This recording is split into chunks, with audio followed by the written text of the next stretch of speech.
국민의힘 대선 주자들은 추석 연휴 직후 두 번째 토론회를 가졌습니다. 이번 토론회 역시 유력 주자인 윤석열 후보를 향한 다른 후보들의 집중 공격이 계속됐는데요.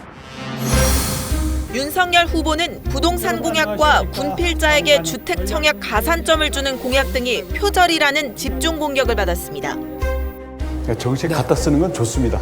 그 때문에 별명이 하나 새로 붙은 거 알고 계십니까 혹시? 어떤 거죠? 카피 닌자라고 아주 인기 있는 캐릭터입니다. 네. 홍준표 후보는 검찰 수사권 박탈 공약이 조국 전 장관 주장과 판박이라는 비판을 받자 지난 대선 때도 공약했다고 했는데 조국과 썸 타고 있는 게 또 있더라고요. 또 있었어요? 예.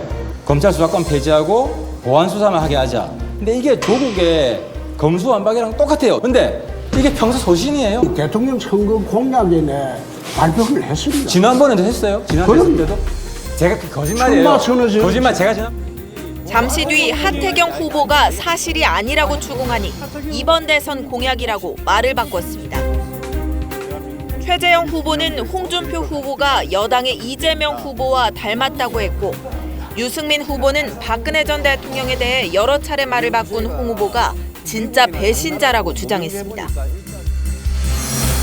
자, 이번 토론회 어떻게 보셨나요? 8명이나 이어지는 토론이 무슨 내실이 있기를 기대하기는 힘들고요. 지난번에도 4분 이런 식으로 갔잖아요. 네. 질문 몇 마디 하다가 답변하려고 그러면 시간 다 됐습니다. 네. 이렇게 되기 때문에 사실은 그거는 자기가 준비해온 것만 그냥 읽으면 돼요. 가서. 그리고 예상 답변 몇 가지 해서 무슨 질문이 나오든 거기에 대한 답변만 하면 되거든요. 그러니까 무슨 심도 있는 토론이 이루어지기는 쉽지 않은 것이죠. 2차 컷오프가 돼야지, 4명 그렇죠. 정도가 4명 돼야지 이제 토론이 되는데 그렇죠. 네. 옛날 이제 그리스 말에 그런 게 있거든요. 9명 이상은 술자리도 같이 하면 안 된대요. 왜냐하면 지방방송이 생긴다는 거지.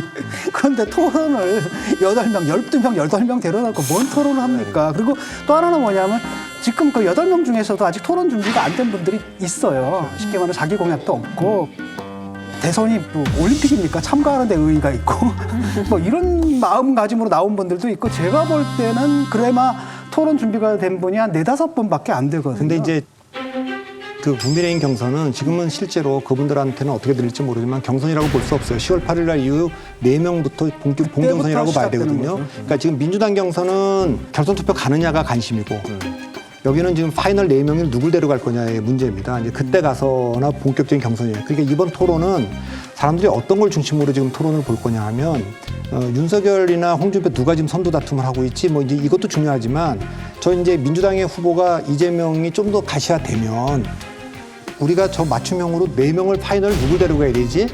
이제 그렇기 때문에 추재형이냐, 원희룡이냐, 뭐, 네. 아니면은 하태경이냐. 우리 올림픽도 보면 준결승전에 1등이 뭐 힘 다 쏟지 않잖아요. 일단 누구랑 같이 가야 되느냐가 굉장히 중요합니다. 전략적으로. 그러니까 각 후보 캠프가 이제 추석이 끝나고 나면 그 계산들을 다 하지 않겠습니까? 그 계산하면서 특히 지금 4등이 누가 들어오는 것이 자기 표를 잠시 덜 할까? 나한테 도움이 될까? 이 계산들을 하면서 토론을 전개할 거예요.